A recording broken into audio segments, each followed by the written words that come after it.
The ground is the one thing we trust to hold still. Then, for a few seconds, it doesn't. A seismometer is a machine built to feel that betrayal, to record an earthquake while standing on the very ground that's shaking. But here's the strange part. To measure the moving Earth, the instrument needs one piece that refuses to move at all. Let's slice it open and watch how it listens to the planet. Picture trying to measure how much a train is rocking while you ride inside it. You bounce with everything else, so there's nothing to compare against. A seismometer faces the same trap. The instrument, the table, and the whole building all move together when a quake arrives. To capture motion, you need a reference point that stays behind, something that ignores the shaking. That single idea is the heart of the entire device. The trick is inertia. A heavy object at rest wants to stay at rest, so engineers hang a weighted mass inside the case and let the ground do the moving. When the Earth jerks sideways, the frame lurches with it, but the heavy mass lags behind, holding nearly still in space.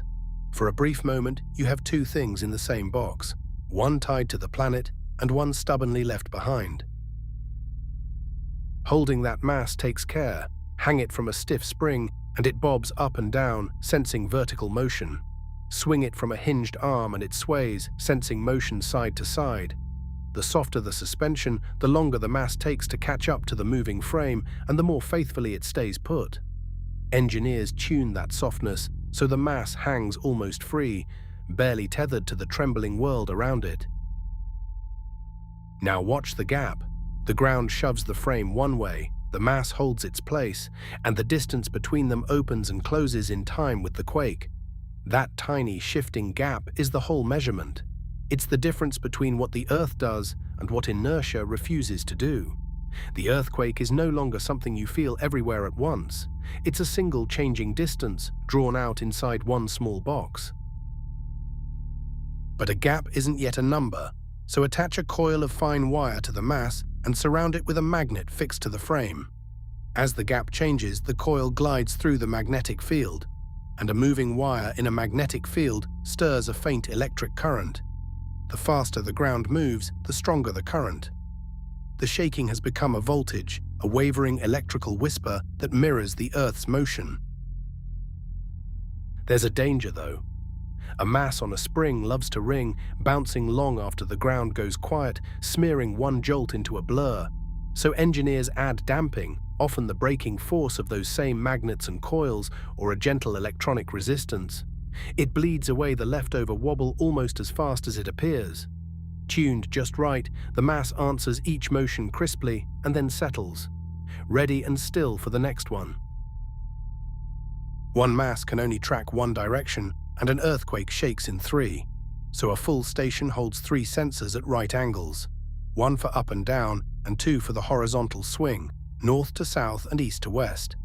Together they capture the ground's motion as a complete three-dimensional path, the way three rulers can pin any point in a room.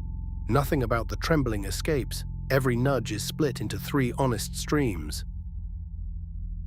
Those streams are still delicate analog whispers, so the station digitizes them, sampling the voltage many times each second and turning it into numbers. Then comes the quiet hero, a clock locked to satellite time, stamping every sample to the millisecond. Without that precise timing, the data is just wiggles. With it, every instrument on Earth shares one common heartbeat, and their separate recordings can finally be lined up and compared. Read one record closely, and you see the quake arrive in stages. First, the fast pressure waves, the P waves, push straight through rock and reach you first, a small sharp jolt. Behind them come the slower shear waves, the S waves, swaying side to side with more force. The gap between those two arrivals is a kind of stopwatch. The longer the wait, the farther away the earthquake began. One station tells you how far, but not which way. So readings from many stations are pooled. Each one draws a circle of possible distance around itself, and where several circles cross, the earthquake's origin appears.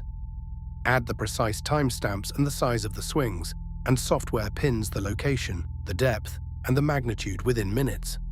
A single trembling mass, multiplied across the globe, becomes a map of where the planet just moved. So here's the whole chain. A heavy mass hangs on a soft suspension and through inertia stays still while the ground moves. The opening gap between mass and frame becomes the signal. A coil and magnet turn that gap into a current. Damping keeps it crisp. 3 sensors catch all directions. The signal is digitized and stamped with satellite time. The P and S waves are read, and many stations together locate the quake. The Earth speaks in motions too small and too fast for us to feel. The seismometer simply refuses to move with it, and in that stubborn stillness, it hears the planet breathe. Next time the ground holds steady beneath you, remember, somewhere, a quiet mass is hanging in the dark, listening, just in case it doesn't.